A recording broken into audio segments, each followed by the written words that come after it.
You know that saying, it's 5 o'clock somewhere? Well, prices are holding steady somewhere. It's time for the December market update. Find out where that is. Hey everybody, it's Alyson with Live South Denver, your real estate strategist and realtor for the South Denver area. Let's dive right into the numbers so you can find out which segment of the market has prices that are holding steady, not falling, because right now, of course, everyone thinks the sky is falling, right? Everything is crashing. Nope, not the case. Buyers put 27 homes under contract in November. That is 500 fewer homes than the previous month and a 36% drop from last year. There were 2,900 homes that closed in November. That's 400 fewer from the month before and down 43% from 2021. We had 2,600 new homes hit the market in November, which is 1,000 fewer than the month before and down 29% from the previous year. We ended November with 5,600 homes to sell. That is 1,300 fewer than we ended the previous month, October, with. But when we look back at the numbers I just gave you, right? Homes that came on the market, homes that closed, homes that went under contract, we didn't have large numbers there either. So part of what pulled our inventory a little bit tighter is we have actually been purging our inventory and shrinking it by having homes expire and withdraw. Sellers are getting tired.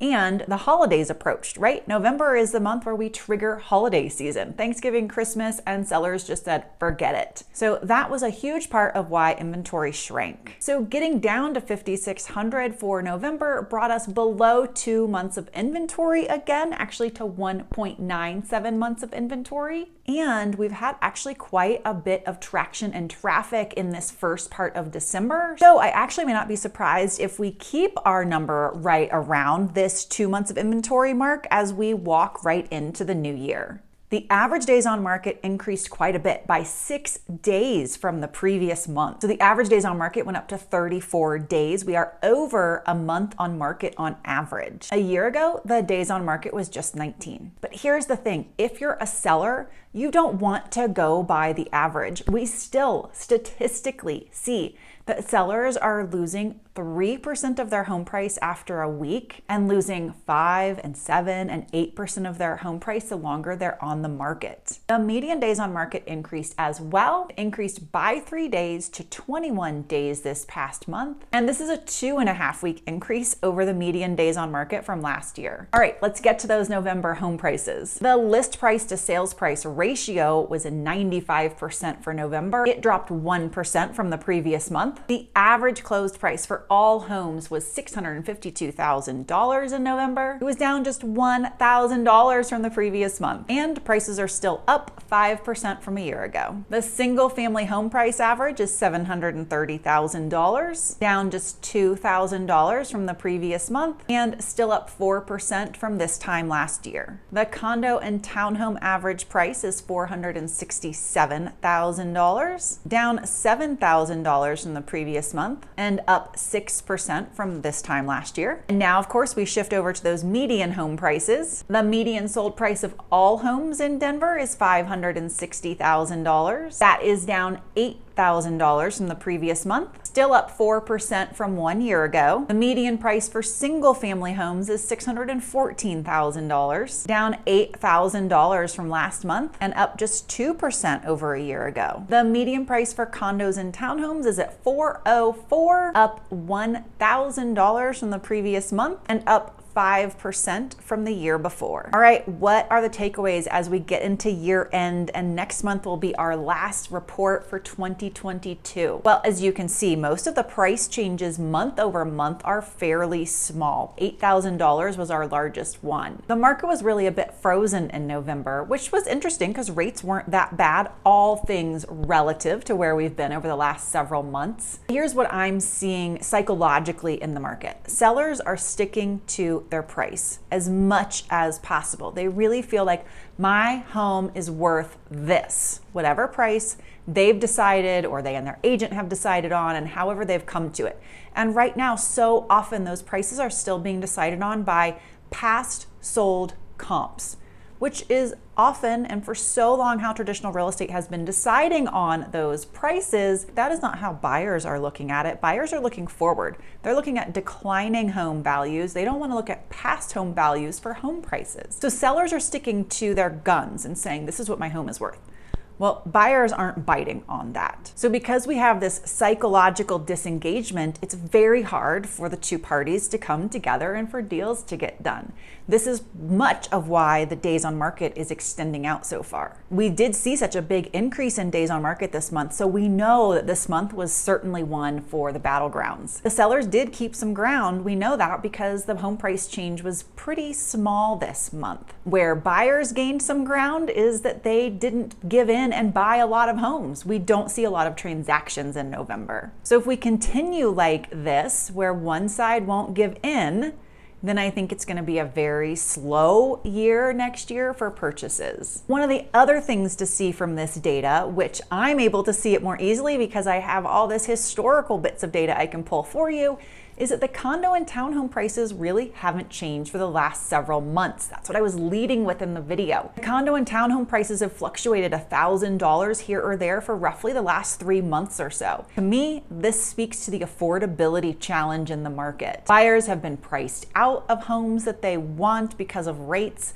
but they still want to buy. I have so many buyers who are done paying someone else's mortgage. They will not rent, or they're moving here. The relocation piece is huge for them, and they're not going to rent in this market because we know that rates are not going to shift drastically probably over this next year. There's going to be some fluctuation, maybe up, probably, maybe down, hopefully, but why be paying someone else's rent? I have so many buyers that are in a position they don't have to, but being priced out of the single family home size and condition that they want, they're transitioning to a townhome, sometimes a condo, because I cannot say enough how many of my folks keep looking for brand new, like new condition homes. Sellers, if you have a home and it does not showcase in comparable condition to something that's new construction, you better get working on it. And I'm not kidding. Or be ready to slash your price. Buyers don't want a project. And those who do aren't going to pay you a premium to come in and make your house a project. There are buyers who like to come in and redo and put their stamp on it, but they're going to need a deal because of the amount of work and what it costs to do renos in this market. So the feds did just meet again this month, and they did give another central bank rate increase, which did affect mortgage rates. And from everything they said in this meeting, they intend to keep that up through 2023. They do not feel that they have met their goals. Particularly, unemployment is not where they want it, and there was a fair amount of spending during Black Friday. Also, they know they have really not hit their goals with the housing market, and if they let up, they know the buyer demand is going to surge back into the market, and we could be at least somewhere close to where we were of these last 2 years with bidding wars and intensity in the marketplace. So if it holds true to what they're saying, projections are rates will be in the 7s, possibly up toward 8 in 2023, which bodes for, as I was just saying, a pretty tight market. The psychological component as well as the financial component could mean for just a slower, sluggish 2023, as well as just some intense negotiations. Sellers are probably going to be the ones who have to give more ground, and buyers need to know there are ways to navigate and negotiate temporarily around these high rates. And I have to say, just to be clear, there is a strong contingent of analysts and folks in the marketplace that absolutely think that rates are going to come down early in 2023. So I don't want to be beholden to the idea and continue to foster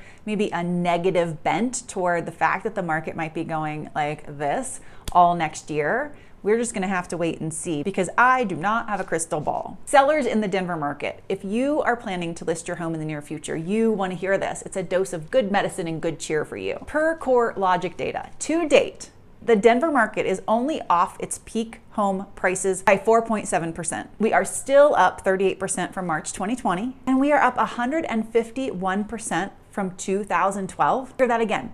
The Denver market is up 151% from 2012. This is from CoreLogic. This is not some little analysis that I did and piecemealed some things together.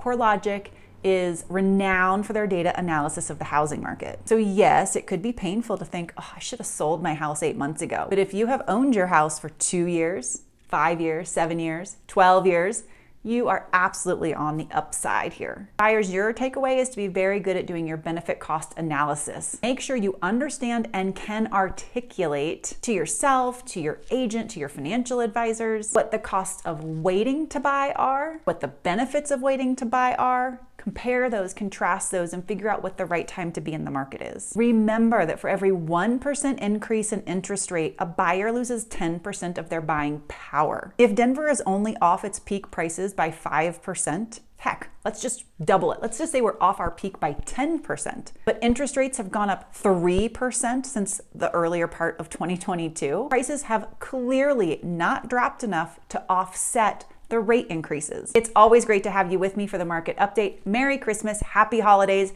If you want to chat more about what's going on in the market, you know I always love to connect, and I will see y'all next week.